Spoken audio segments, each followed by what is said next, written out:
See, when you begin to recognize that it was somebody else's fault, you now have the ability to say, I quit the race of life, or I'm going to run with my head held high. I refuse to let this become the end of me. If you can't choose that, if you always will be broken in those places, if you always will be limited, if you bounce from relationship to relationship because of what's been done to you, because of what's been not been done for you, because you compare yourself to other people, guess what? At some point, relationship after relationship, moment after moment, you set in that place of brokenness, crippled, disabled by what? Fear, anxiety. That is this all I'll ever be? I'm scared to be anything else. At least there's comfort in the hurt and the pain. But what if you stood up and took a step? Because at some point, somebody's fault will become your excuse. That person will fade, as everything in life does. That person will move on from your life, maybe through death, maybe through an exchange of relationships, whatever it may be.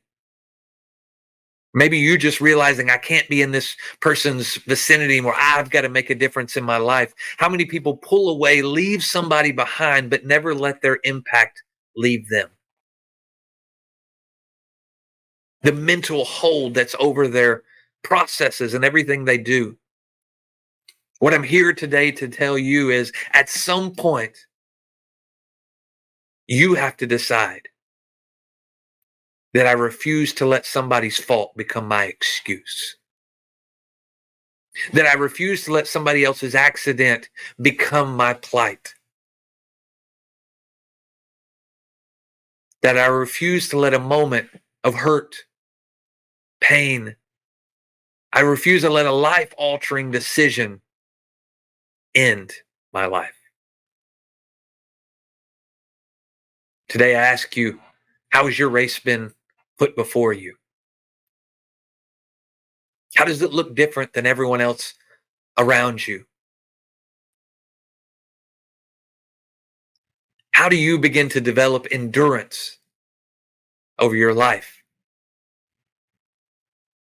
Because I can assure you, if you've never run a race, you won't want to step up to the line of a marathon without any training, without any subjecting your body to long distances of running, without subjecting your body to getting to a place of learning how to hydrate, how to take in the right foods, how to train for something long term like that. And I can assure you that's not how life is. Life will be a series of short races, accomplishments. I shared with a group today, Roger Bannister was the first man to ever break a 4-minute mile, set that record. He didn't do that the first time he ran a mile. It was many times of running, and slowly that number began to fall. See, in your life, you'll have to take a run.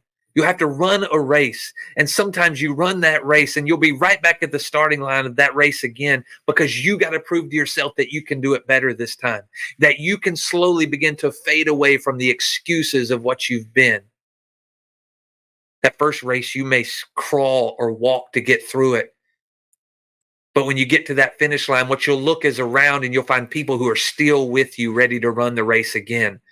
Because as you continue to run, as you continue to move, as you continue to walk away from the excuses, from the brokenness, from the hurts, many of those people who were there with you, the first starting line will begin to fade. The pity party will go away, and before you know it, you have a celebration party. You begin to have people who celebrate every victory you have. And slowly that 8-minute mile becomes a 4-minute mile. But guess what? There's a whole generation of people coming who will never know the name Roger Bannister. You know why? Because since he broke the 4-minute mile, there's been many who have come after him that have done it in less than 4. Because of what he did in his own life, prepared people to go beyond what he could. Because of this man who made a difference in the veterans and the people who are disabled in his life, how many people in the crowd of witnesses that watched his life were affected to make a difference in those around them? I challenge you today. Stop trying to find pity on the race that you're in.